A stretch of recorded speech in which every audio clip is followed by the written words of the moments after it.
Ketika orang-orang Israel melancarkan serangan dengan menggunakan berbagai macam senjata, baik yang ringan ataupun yang berat, langsung meluncur di bumi Palestina tanpa ada halangan sedikit pun, lalu diam, diam, diam, bergemblak.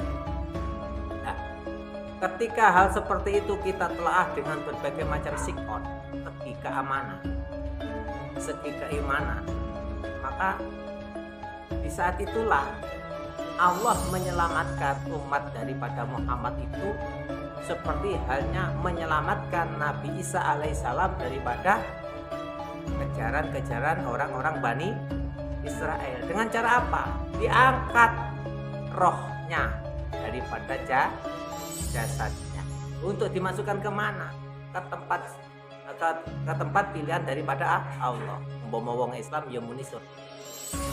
Jadi ketika ada orang mati di Israel, ada orang mati di Palestina, itu pada hakikatnya Allah menyelamatkan umat Muhammad. Jadi jangan dianggap itu suatu kekalahan. Kenapa? Pemikiran daripada seseorang, baik kehebatan berbagai macam teknologi canggih untuk mengejar roh yang diambil daripada Allah untuk dibawa oleh Allah dan disampaikan kepada tempat pilihan Allah, itu sudah tidak akan pernah dijangkau oleh pikiran dan teknologi daripada manusia. Jadi jangan pernah sampai menganggap Palestina itu kalah. Gak pernah kalah. Ketika kita membahas tentang bagaimana keimanan kita kepada Allah, bahwa itu cara Allah untuk menyelamatkan umat Muhammad supaya tidak masuk di dalam kalangan daripada keyahudian atau daripada kekafiran daripada orang-orang Bani Israel tadi. Akhirnya dia mati.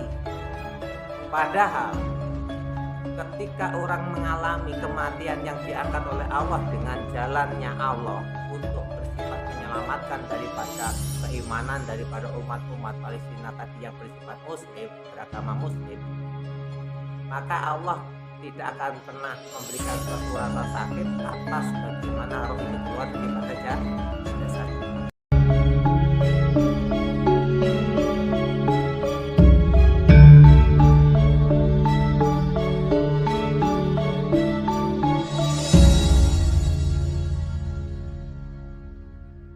Assalamualaikum warahmatullahi wabarakatuh. Asyhadu an la ilaha illallah wa asyhadu anna Muhammad Rasulullah la haula wala quwata illa billahil aliyyil azim. Ila hadratin Mustafa Muhammad sallallahu alaihi wasallam wa ala alihi wa ashabihi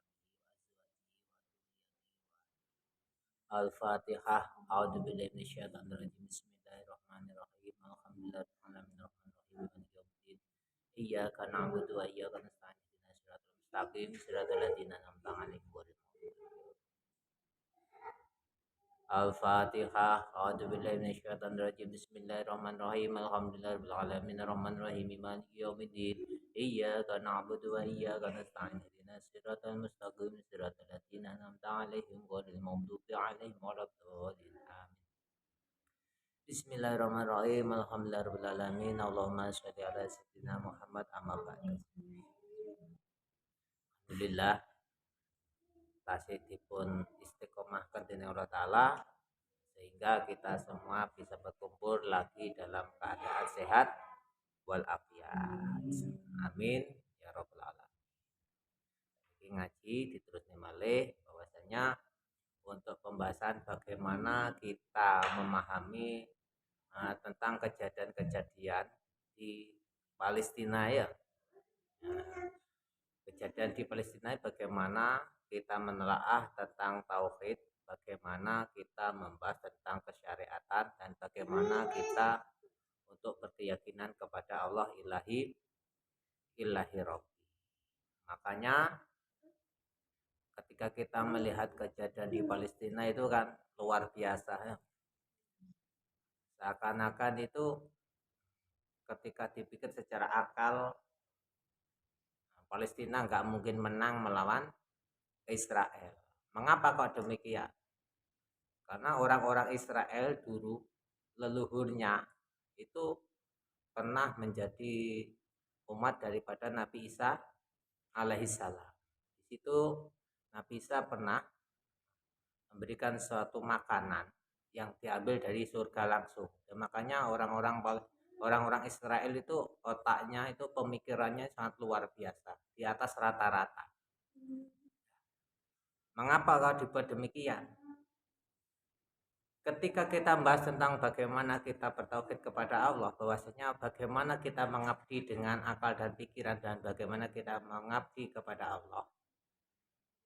Jadi orang-orang Israel itu memang dulu pernah diberi makan oleh Allah dengan wasilah Nabi Isa alaihissalam. Di saat itu terjadi yang namanya sesuatu hal perjuangan dan di situ mengalami suatu kelaparan. Dan di saat itu Nabi Isa alaihissalam meminta kepada Allah untuk memberikan suatu makanan secara langsung. Di saat itu diberikan makan kepada umatnya Nabi Isa. Dikarenakan makanan itu sudah diambil dari surga secara langsung, maka otak dan pikiran daripada orang Bani Israel itu melampaui batas itu, diberikan suatu pemikiran yang melebihi bangsa yang lain. Makanya kalau untuk berdebat tentang secara pemikiran, kita itu kalah dengan orang-orang Israel dengan berbagai macam teknologi kecanggihan daripada pemikiran-pemikiran daripada orang Israel. Nah, di saat itu Allah memberikan suatu pelajaran bagi kita bagaimana kita mempelajari ketika orang-orang Bani Israel itu diberikan lawan orang-orang Palestina yang cuma mengandalkan keimanan kepada Allah. Coba kita telah. Jadi daripada orang-orang yang mengabdi atas pemikirannya dan orang-orang yang mengabdi atas keimanannya kepada Allah, itu di Gaza sekarang itu diadu. Bagaimana kita menelaah, bagaimana kita mempelajari tentang bagaimana kita bertauhid kepada Allah. Jadi orang-orang Bani Israel itu selalu mengandalkan kekuatan yang bersifat fisik, kekuatan yang bersifat teknologi daripada hasil daripada pemikiran. Jadi kalau kita membahas tentang orang-orang Israel itu pemikirannya sudah luar biasa. Coba rodal, granat, bom bisa diledakkan di luar angkasa, ya kan? Kenapa? Sistem pemikirannya sudah luar biasa. Jadi nggak nyampe kepada rakyatnya, nggak nyampe kepada buminya. Jadi sebelum meluncur ke daratan, ke bumi, itu sudah ditembak langsung secara otomatis oleh senjatanya dari orang-orang Israel. Jadi untuk meledakkan bom saja ke bumi itu sudah kerepotan. Nah, ketika orang-orang Israel melancarkan serangan dengan menggunakan berbagai macam senjata, baik yang ringan ataupun yang berat, langsung meluncur di bumi Palestina tanpa ada halangan sedikit pun, langsung diam, bergemblai. Nah, ketika hal seperti itu kita telaah dengan berbagai macam sikon, segi keamanan, segi keimanan, maka di saat itulah Allah menyelamatkan umat daripada Muhammad itu seperti halnya menyelamatkan Nabi Isa alaihissalam daripada kejaran-kejaran orang-orang Bani Israel. Dengan cara apa? Diangkat rohnya daripada jasadnya untuk dimasukkan kemana? Ke tempat pilihan daripada Allah. Umpama wong Islam ya muni surga.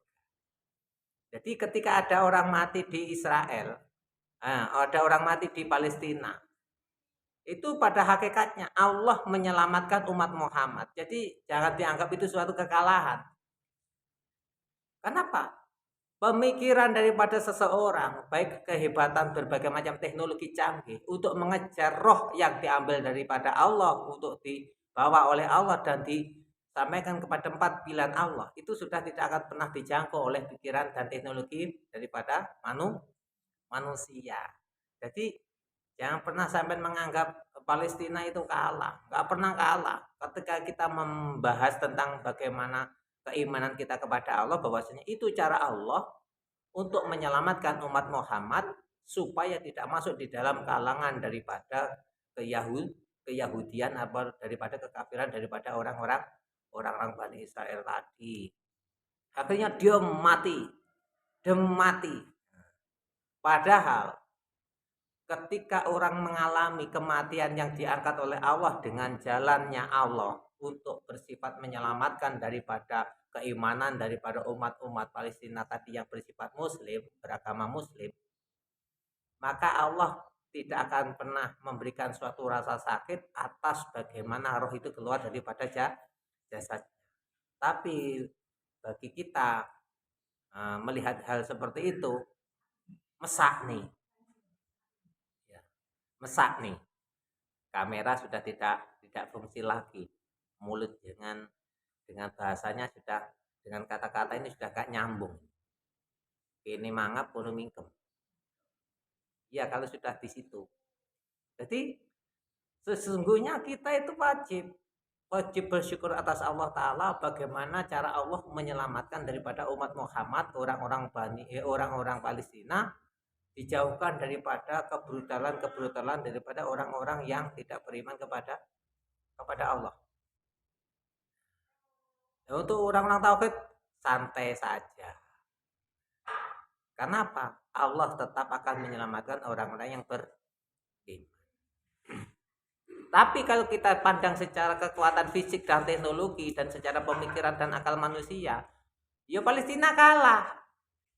Mengapa kalah? Mati kabeh, Palestina kasih mati. Padahal kematian itu termasuk bagian daripada Allah untuk menyelamatkan daripada manusia. Coba bagaimana Nabi Adam alaihissalam diturunkan di bumi ini ya. Dikarenakan karena apa? Karena melakukan suatu kesalahan, mendekati buah kholdi dan memakan dan mengambil buah kholdi dengan Siti Hawa, maka Nabi Adam alaihissalam diturunkan ke bumi.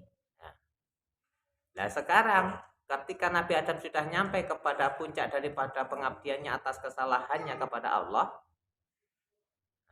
maka karena dosa-dosanya sudah diampuni oleh Allah, maka Adam diangkat lagi dengan jalan dimatikan. Mati kan? Mati. Jadi orang yang beriman, jalan terakhir untuk menuju keselamatan itu kematian. Makanya di situ secara syariat dihukumi mati syahid karena membela agama Allah. Jadi persepsinya kalau kita melihat Palestina itu, kalau kita pandang secara kemanusiaan mesak nih ya. Tapi kalau kita memandang tentang lillah, tentang kuasa Allah, justru orang-orang Bani Israel itu kalah melawan Palestina. Kalahnya di mana? Dalam keadaan kejepit, dalam keadaan sesulit apapun, keimanannya oleh Allah tetap dijaga. Dan dia mati dalam keadaan husnul khatimah, membela agama Allah. Itu tadi. Bedanya kan di situ. Terus bagaimana dengan pemikiran-pemikiran kita tentang menelaah tentang masalah ini? Yaitu tadi, sebagai ayat Al-Quran, sebagai Al-Quran Qadim, bahwasanya orang-orang Bani Israel itu selalu mengabdi dengan pikiran, otak, dan akalnya untuk mengatakan bahwa dirinya itu hebat. Nah, orang-orang Palestina, orang-orang yang beriman kepada Allah, dengan meminta kepada Allah untuk keselamatan karena keimanannya kepada Allah. Makanya jadi pada hal seperti pandangannya kan cuma satu. Semuanya kan bakal innalillahi wa inna ilaihi rajiun. Semuanya pasti akan kembali kepada Allah kan dengan sesungguhnya. Nah, makanya daripada tadi kita telaah bagaimana orang yang selalu berpikir dengan akal dan pikirannya tidak disertai dengan keimanan, maka dia akan menganggap hebat atas dirinya, sedangkan kehebatan itu pada hakikatnya adalah milik Allah. Coba mulai negara satu sama yang lain seluruh dunia ini, siapa yang bisa mencegah kematian? Siapa yang bisa mengejar roh yang sudah diambil oleh Allah? dan siapa yang sanggup nyampe kepada tempat di mana roh itu dikumpulkan oleh Allah. Sedangkan pada hakikatnya kita ini hidup karena Allah. Kita hidup karena Allah. Wasilah daripada kehidupan adalah adanya Allah menciptakan suatu ruh. Dan sedangkan keberadaan daripada ruh itu bisa kita rasakan, tapi tidak bisa kita kendalikan. Kenapa? Kenapa? Karena ruh tidak bisa dikendalikan dengan pikiran, akal, ataupun apapun. Karena yang mengendalikan ruh adalah Allah itu sendiri. Makanya Allahu la ilaha illa huwal hayyul qayyum. Ketika ruh itu yang kuasa mengendalikan cuma Allah, maka kehidupan dan kematian semuanya ada di tangan Allah. Jadi kehidupan dan kematian itu termasuk bagian daripada sesuatu hal, suatu kelengkapan Allah, daripada somatnya Allah. Jadi walaupun kita melihat orang-orang Bani Israel membunuh orang-orang Palestina dengan cara mengebom, menembak, atau bagaimanapun caranya, tapi tetap itu termasuk bagian daripada cerita alam dunia, cerita dunia ini. Terus bagaimana kita membahasnya? Loh, kita kembalikan semuanya kan kepada Allah kan. Ketika Allah menjadikan Palestina menang, maka menang. Palestina apa pernah kalah atau Palestina itu? Palestina itu nggak pernah kalah sama sekali ketika melakukan suatu pertempuran. Karena Palestina bertempur karena lillah. Nah, sedangkan lillah itu kembali kepada Allah. Jadi ketika orang mati di dalam pertempuran melawan orang kafir itu sesungguhnya lillah, kemenangan di dalam kehidupan dan kematiannya. Kenapa? Keimanan masih terjaga. Makanya saya kira ruang nih. Kalau kita melihat orang mati di Palestina luar biasa. Kenapa? Duwe mungkur mesakne tok ya. Wuyuh, duar.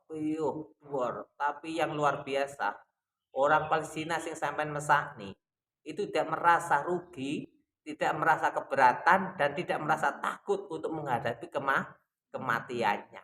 Itu orang-orang Palestina. Itu yang luar biasa. Baik yang kecil, yang besar, atau yang bagaimana keadaan daripada orang-orang Palestina, untuk ketakutan kepada kematian itu sudah terpelajari, dan tidak ada yang takut dengan kematian asalkan lillah. Itu orang Palestina. Makanya orang Palestina itu sebagai pusaran bagaimana kita menelaah tentang keimanan kita di dalam kehidupan kita, untuk bagaimana kita supaya tidak gentar menghadapi suatu kematian dan suatu wasilah daripada penyebab daripada kematian yang akan terjadi. Dan makanya itu lillah. Sedangkan orang Bani Israel merasa menang, merasa kuat. Karena apa? Karena berpikir tentang akal dan pikirannya dan teknologinya. Sedangkan teknologi daripada orang-orang Bani Israel tidak akan pernah sanggup menangkap atau memenjarakan atau mengejar, bahkan sampai menemukan tempat di mana Allah membawa roh-roh daripada orang yang beriman daripada Palestina itu tadi. Itu pandangannya. Kalau dipikir secara logika, ya Palestina mungkin kalah persenjataan, tapi Palestina menang di dalam ketauhidan. Nah, di sini letaknya. Jadi tolong dipahami. Jadi justru umpama mesakne ya kaya awake dhewe iki sing perlu dimesakne. Mengapa kok perlu dimesakne? Dalam keadaan negara hidup di negara yang aman, tidak ada apa-apa, tapi untuk berjuang kepada Allah saja itu keberatan. Apalagi sampai harus mengorbankan nyawa karena perjuangannya kepada Allah. Karena kita mulai kecil terlatih dalam keadaan aman dan tidak dalam keadaan kejepit. Makanya itu game motivasi. Coba orang-orang Palestina itu tadi buat motivasi. Secanggih apapun Allah memberikan suatu kecanggihan di alam dunia ini, tapi kecanggihan yang diberikan oleh Allah atas manusia di dunia ini tidak akan pernah nyampe untuk menuju kepada Allah tanpa jalan iman kepada Allah. Itu tadi. Enjoy. Wah, wis apa jare Allah? Kenapa? Semuanya suratan dan ketakdiran itu sudah terjadi. Tinggal mengikuti sutradara saja. Sutradarane wong donya ki sapa? Ya Gusti Allah. Tapi tetap pada akhirnya pertempuran daripada antar negara tadi akan menimbulkan suatu pertempuran antar agama, yaitu pertempuran daripada orang-orang kafir dengan orang-orang muslim, orang-orang yang beriman kepada Allah. Itu pasti terjadi.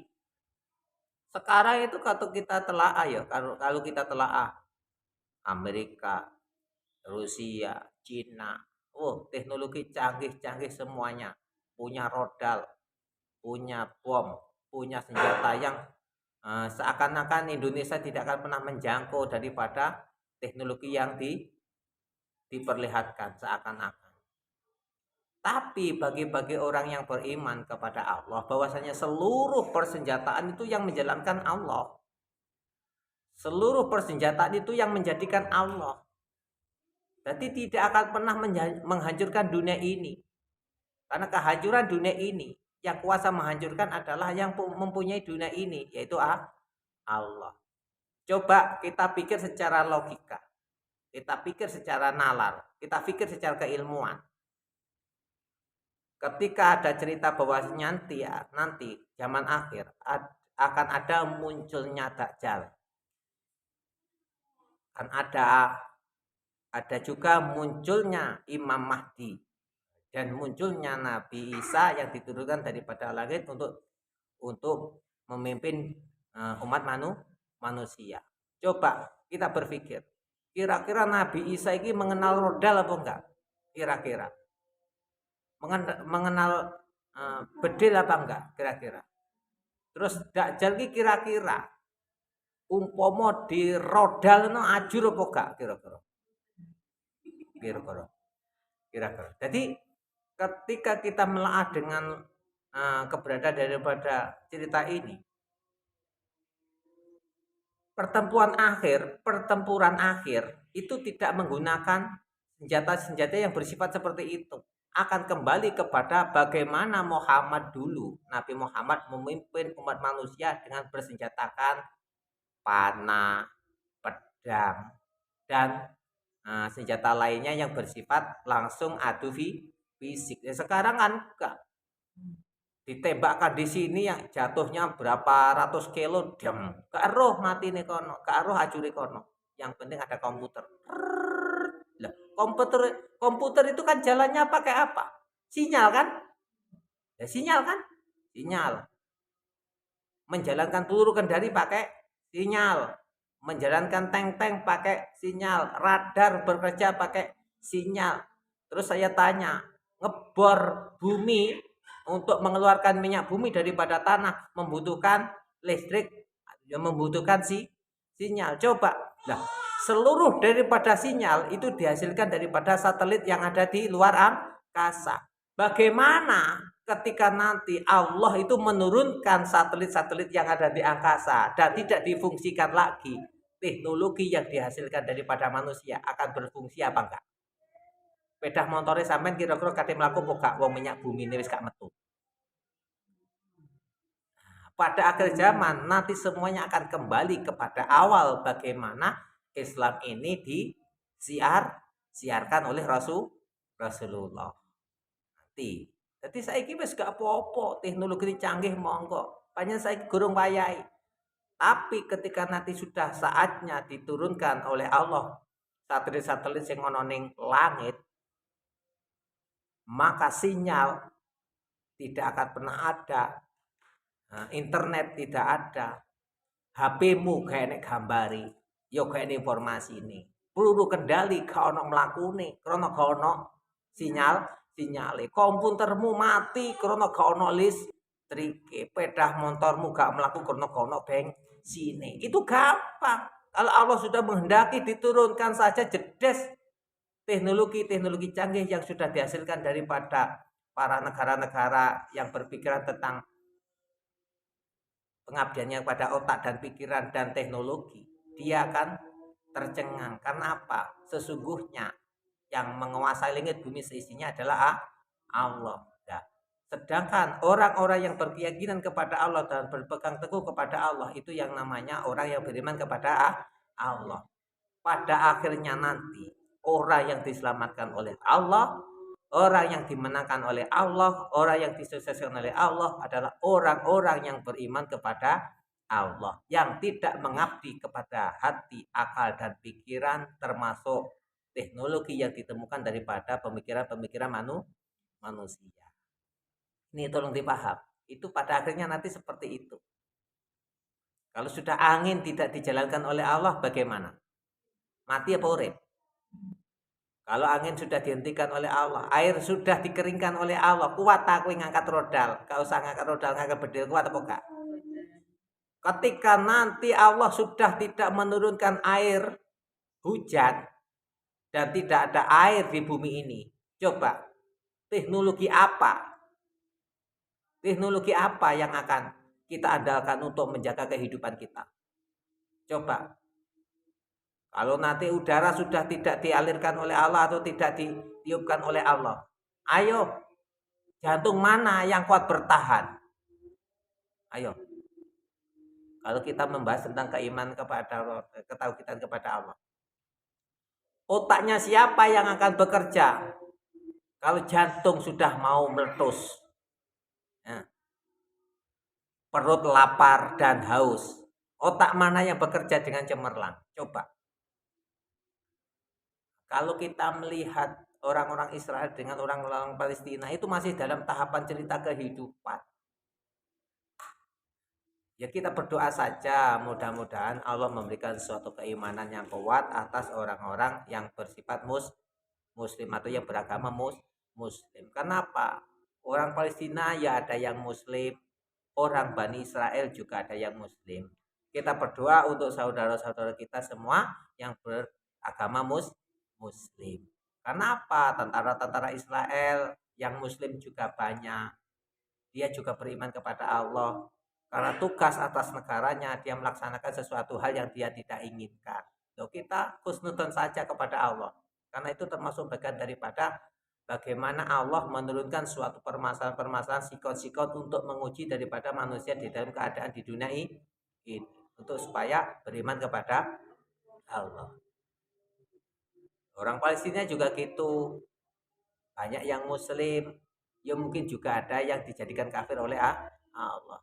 Jadi satu negara itu nggak mungkin muslim semuanya, pasti ada yang dijadikan kafir, ada. Jadi makanya doa kita kepada saudara-saudara kita, kepada yang beragama muslim, baik daripada negara manapun dia bertempat, mudah-mudahan oleh Allah diberikan suatu keimanan dan ketakwaan dan selalu dijaga imanannya oleh Allah fitini wa dunya wal akhirah. Ini yang baru bijaksana. Kalau kita mengklaim negara satu dengan yang lain negara itu tidak menjamin apapun. Karena yang menjamin keselamatan daripada kita adalah Allah ilahi rabbi. Tapi kita sebagai orang yang berbangsa dan bernegara wajib mengikuti peraturan daripada pemerintah yang bersifat negara. Assalamualaikum warahmatullahi wabarakatuh.